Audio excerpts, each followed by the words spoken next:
पहले नीली टोपी, जी फिर हरी और सफेद टोपी जी और अब जो है लाल टोपी। जी। क्या अगली बार भगवा टोपी या कुछ और?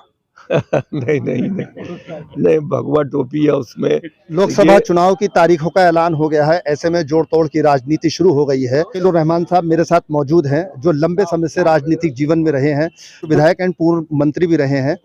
उनका समाजवादी पार्टी में आना संभल की राजनीति को क्या दिशा और दशा देगा, मैं उन्हीं से ही मेरे साथ हैं, मैं उन्हीं से जानकारी करूंगा। सर, समाजवादी पार्टी आपने ज्वाइन की है, जी जी राष्ट्रीय लोकदल छोड़ के जी जी। यहाँ आने का सफर?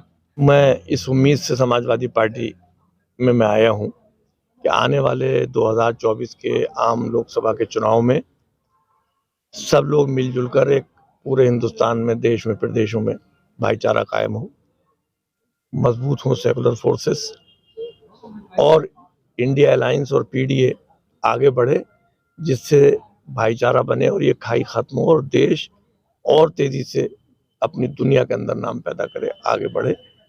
जहां तक सवाल आपका इस पार्टी में आने का, इससे मुझे उम्मीदें हैं, ऐसी आशाएं हैं। और मैं चूंकि चाहता भी था कि लोकसभा का चुनाव यहाँ से मैं लड़ूं, तो मुझे लगा कि मुझे देर नहीं करनी चाहिए। आदरणीय अध्यक्ष जी से मेरी बातचीत चल रही थी पिछले लगभग 4-6 दिन से। 16 तारीख को आपने मुझे पार्टी लखनऊ में अध्यक्ष जी ने ज्वाइन कराई, तो मुझे उम्मीद है कि आने वाले रिजल्ट्स अच्छे होंगे। पहले नीली टोपी, जी फिर हरी और सफेद टोपी जी और अब जो है लाल टोपी। जी। क्या अगली बार भगवा टोपी या कुछ और? नहीं नहीं नहीं नहीं, भगवा टोपी है उसमें। देखिए, कहीं ना कहीं कुछ मजबूरियां होती हैं। मुझे तो अभी भी राष्ट्रीय लोकदल के राष्ट्रीय महासचिव ने बना करके, आदरणीय अध्यक्ष जी जयंत जी ने मुझे बहुत सम्मान दिया। व्यक्तिगत मुझे कोई शिकायत नहीं, लेकिन मुझे हैरत इस बात की है कि वो लगातार 2.5 साल से मैं उनके साथ चल रहा था, तकरीरें सुन रहा था, उनकी सोच को देख रहा था। वो इंडिया अलायंस के साथ थे, लेकिन क्या मजबूरियां रही हों ये तो मैं नहीं कह सकता। वो एनडीए में चले गए।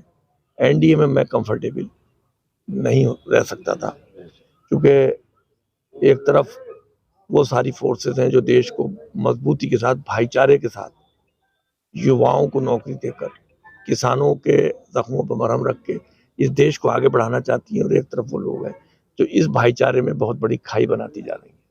भाईचारे को खाई बनाने वालों के साथ, एनडीए के साथ मैं चुनाव नहीं लड़ सकता था, इसलिए मैंने ये फैसला किया। अखिलेश यादव ने क्या आपसे वायदा किया है कि संभल लोकसभा क्षेत्र का टिकट हम आपको देंगे, और पुराने जितने नेता हैं, क्या वो बर्ष साहब के पोते हों या जियाउर रहमान हो या जो है इकबाल महमूद हो या इसके अलावा कोई और भी हो, उनको दरकिनार करके जो नया कैंडिडेट है जो अभी शामिल हुआ है उसकी प्रबल दावेदारी जरा ज्यादा मजबूत है?